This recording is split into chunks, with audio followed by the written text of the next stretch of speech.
Vous avez certainement déjà entendu parler des MOOC, dans les journaux, à la radio ou même participé à un MOOC. Les MOOC ou Massive Open Online Courses sont des cours en ligne ouverts à tous, ouvert est en général synonyme de gratuit. Ces cours ont été conçus pour être suivis via Internet par un nombre illimité de personnes. L'acronyme en français CLOM, cours en ligne ouvert et massif, a été proposé, mais pour l'instant, MOOC reste utilisé en France. Le principe est le suivant. Vous vous inscrivez à un cours, vous le suivez sur le web avec souvent de nombreuses vidéos à consulter. Vous passez au fur et à mesure des évaluations plus ou moins élaborées permettant de vérifier que vous avez compris le cours. Éventuellement, vous recevez une sorte de certification que l'on appelle badge, prouvant que vous avez compris et suivi le cours. Dans quelques cas encore rares, vous pouvez faire valoir cette certification auprès de votre école ou de votre université et elle sera prise en compte dans l'obtention de votre diplôme. Les MOOC sont diffusés sur des plateformes qui accueillent des centaines de cours et qui s'apparentent à des universités virtuelles. Les plus connus sont Coursera, Udacity, edX aux USA ou France Université Numérique, Fun, porté par le ministère de l'Enseignement supérieur et de la Recherche en France. Les MOOC sont généralement délivrés sous forme de vidéos qui ont une forme très attractive, avec de nombreuses ressources complémentaires extrêmement riches, des liens vers d'autres cours ou des liens vers des textes de référence. L'intérêt des MOOC par rapport à un dispositif e-learning traditionnel repose dans son aspect planétaire et communautaire.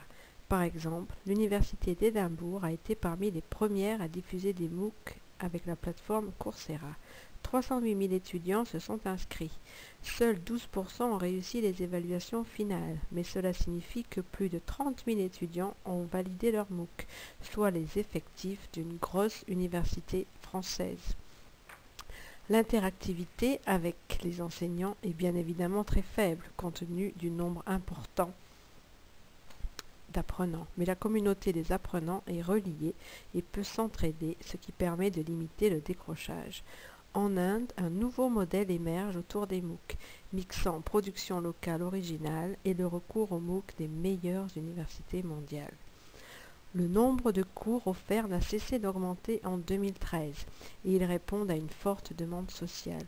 Actuellement, 2 nouveaux MOOC naissent chaque jour, véritable phénomène planétaire qui rassemble des millions d'internautes élèves qui en quelques clics peuvent accéder aux cours des plus prestigieuses universités.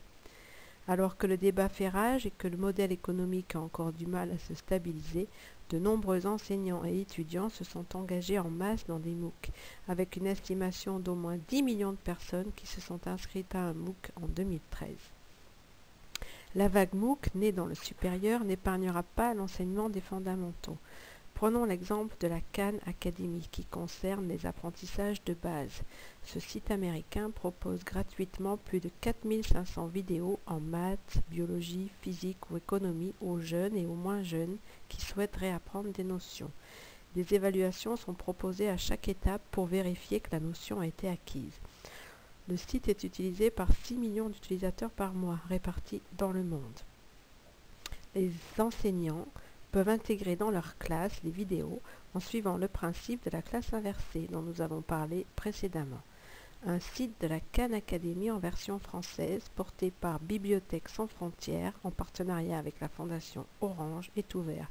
Il ne contient pour l'instant que des vidéos en mathématiques et en physique, mais son offre devrait rapidement s'étoffer. Les MOOC pourraient aussi révolutionner la formation professionnelle, comme en témoigne le succès du site irlandais Allison, Advanced Learning Interactive Systems Online pour les savoirs de base, qui vise les travailleurs peu qualifiés. Il existe 2 modèles pédagogiques différents dans les MOOC. Tout d'abord, les XMOOC. Ils ont une pédagogie behavioriste et les apprenants y sont relativement passifs. Ce modèle est utilisé par de nombreuses universités américaines. Ces MOOC reposent sur une pédagogie transmissive de savoirs clairement identifiés dans des référentiels. Les CMOOC, quant à eux, ont une pédagogie connectiviste.